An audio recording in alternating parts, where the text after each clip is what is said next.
Alright, hello everyone. My name is Indira and I am a content creator and photographer based here in the San Francisco Bay Area. And on this channel, I like to do camera reviews, gear reviews, and from time to time, vlogging. So if that's something that you are interested in, make sure to like this video and subscribe to the channel, as I am trying to post more often and I got some pretty cool content coming up.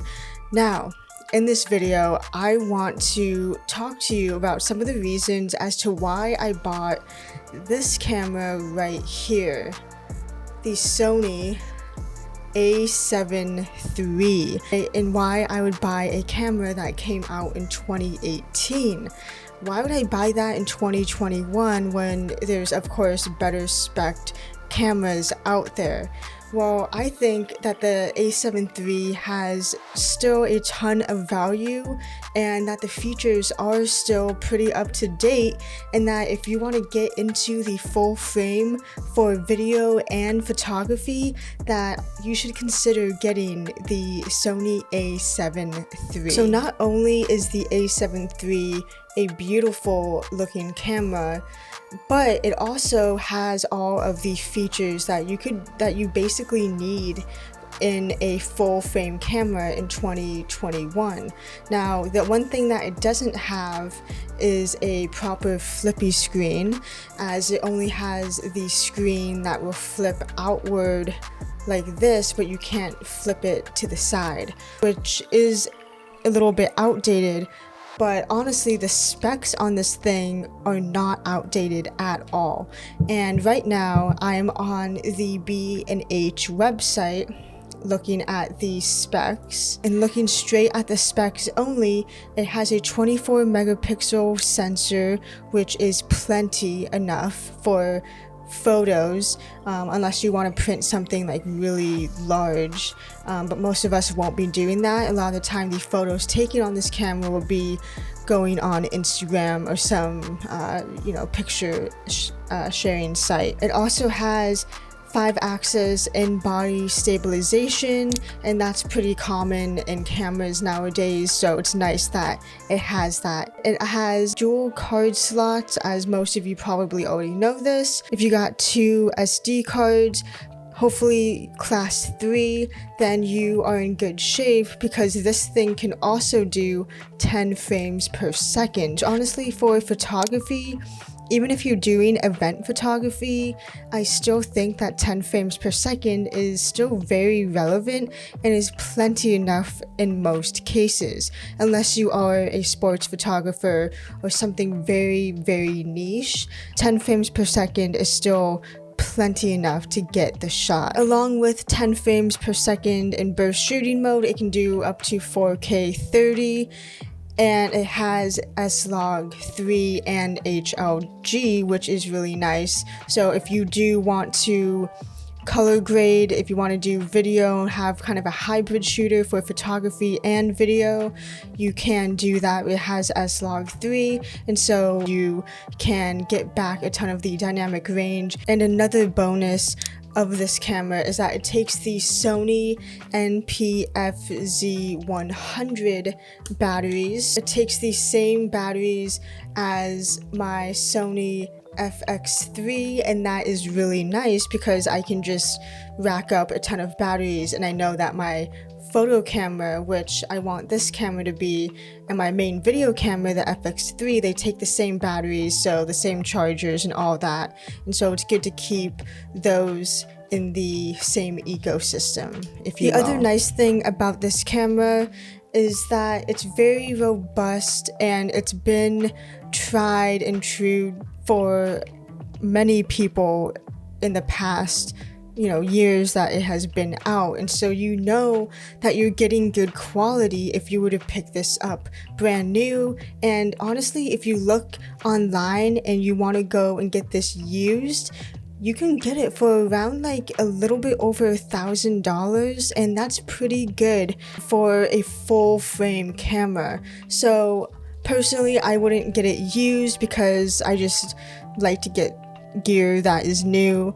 I will get lenses used, but typically for camera bodies, I like to make sure that they are new. So I did buy this brand spanking new, and it is a beautiful looking camera, and I've actually been using this for the past couple of thumbnails for my videos to just make the quality a little bit better. And if you pair it with the right lens, such as the Zeiss 55 f1.8, then you can get a lot of good looking pictures for thumbnails or for portraits, whatever you are into. And one of the crazy things right now, and I'm looking on the site, I'm still looking at the B&H site, so it's $1,698 or $1,698 US dollars. Since the newer cameras that have been coming out, they do have better specs. It does mean that the price drop on this has been pretty consistent across all websites. So truth be told, when this camera came out back in 2018 and I was just starting to really get into YouTube and to say, hey, I want to get better, I want to learn, and I was consuming a lot of YouTube content, I saw this camera and I immediately fell in love with it. I mean, it's a good looking camera, and I remember seeing it in Best Buy and seeing the hefty price tag at the time. It was like over $2,000 for sure, and thinking one day I'm going to own this camera right here because it's just so good.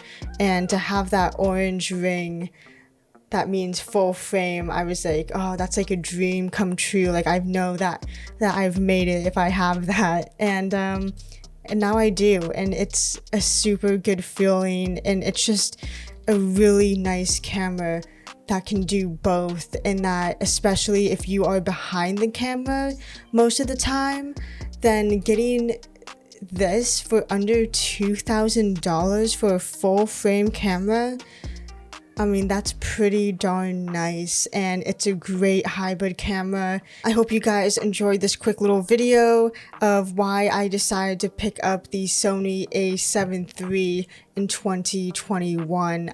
I love this thing. It is beautiful, and I cannot wait to do some more serious photography with this camera. So let me know, will you guys be getting the a7 III, and will you be using it as a hybrid camera or maybe your own photography camera? Personally, this is going to be more for photography, or if I need a second angle, like a top-down angle to complement my, talking head angle, then this will be the camera that I'm going to use. So yeah, also I hope you guys like this type of talking head desk angle.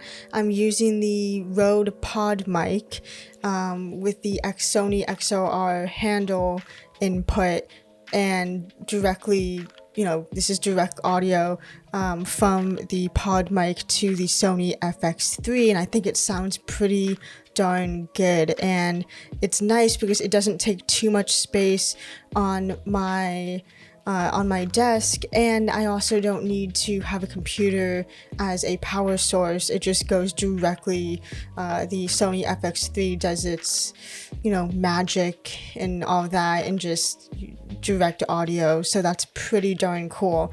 I will be making a proper review on this microphone paired with this camera because I think it's really solid. Anyways, I hope you guys enjoyed this video. If you did, please make sure to give it a like and subscribe to the channel.